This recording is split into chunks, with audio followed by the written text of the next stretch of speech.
In our today's video, we are going to be talking about the concept of beat matching and one important thing you need to learn when it comes to beat matching. It is a very common problem a lot of people face. I'm going to be explaining everything as time goes on. But for those of you that watch 3 seconds, 20 seconds, 30 seconds, you will not learn everything.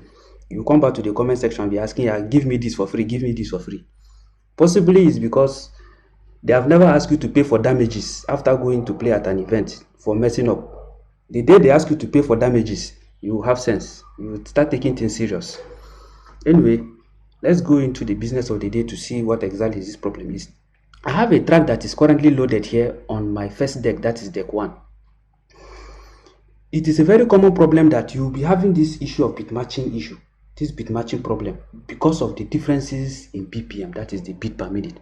Sometimes even after synchronizing the track, your device will not be counting it properly, maybe because of where you downloaded the track or how you downloaded the track, or maybe some manipulations that comes during the process of making of this beat. I'm going to set everything straightforward.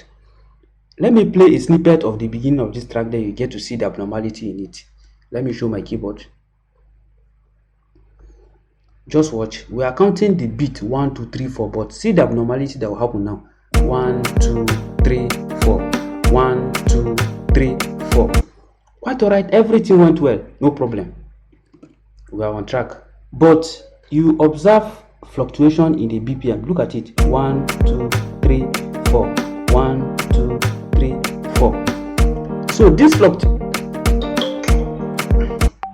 this fluctuating in this BPM can cause a complete mess of what will happen on your second deck. Most of the time when you see such fluctuation, look at the original BPM, look at the BPM here at this very point. The next thing you need to do is go to this part of your deck, that particular deck that has a track. Click on this tab. You will see something. You will see the BPM here, what it will be showing. You see in this case it's telling me 120 BPM. So this means something is wrong with this particular track. I must find a solution to fix it. If not, when you want to play, I'm not playing this track long because of issue of copyright and the rest of them. When you try this and play the track in full and try to synchronize, you see this problem I'm talking about. Even the counting, you have problem with it. The next thing you have to do is you go online. You go online because those days these things are done manually. But in our present day world, we have a lot of softwares that does most of the job. But the people who designed that particular track have already prepared everything.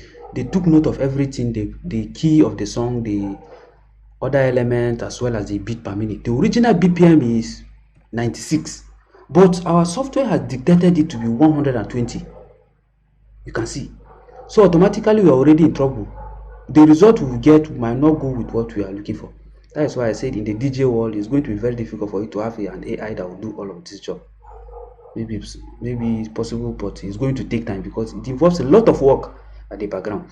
So the next thing we have to do is we'll go online and search for this particular track, then we'll look for the original BPM. You can go online, maybe on Google search. So on Google search like this, you see it's already giving us key BPM Lagos waiting. So the producers will have a higher chance. They will always try to make this information available on you online. So once you get this particular information, you go back to the track here, this very point here, and correct it. 96. You see, the moment I just put that 96, you see an adjustment on the wave. Let me take it back again. This is it, 120. You see how the structure is changing. Let me change it again. 96. Once you put it on 96, that is all. You have corrected everything. Then you're good to go. Then you close it. Once you close it, you can now come back and start your track.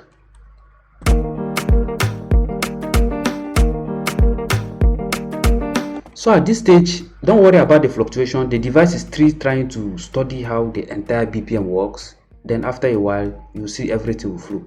Once I load the next track, you will get to see that everything will pick up.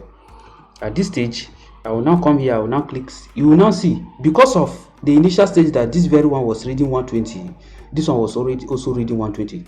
But at this stage that it will be going to 96, when I release the track to play fully, just watch. And I go back here now.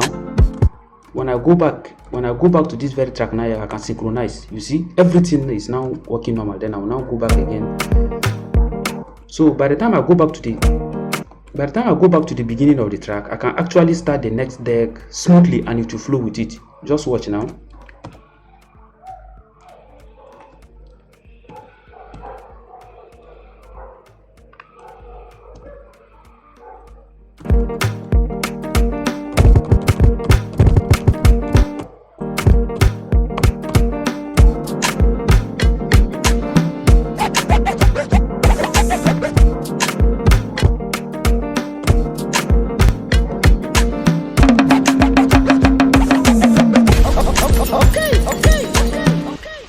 So I strongly believe you got the entire concept of what I was talking about in this particular video. So don't forget to keep a date and don't forget to take note of this thing I just mentioned carefully.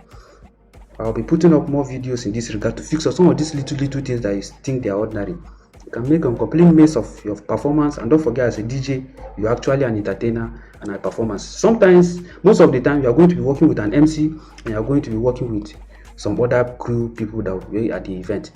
So this is why you see the concept of AI cannot really work with this, because people want live performance. They are not looking for just to come and play. If not, everybody will go and carry DJ mix and play at that event and go home, eat rice. So thank you for being there, and don't forget to keep a date. I remain my humble self,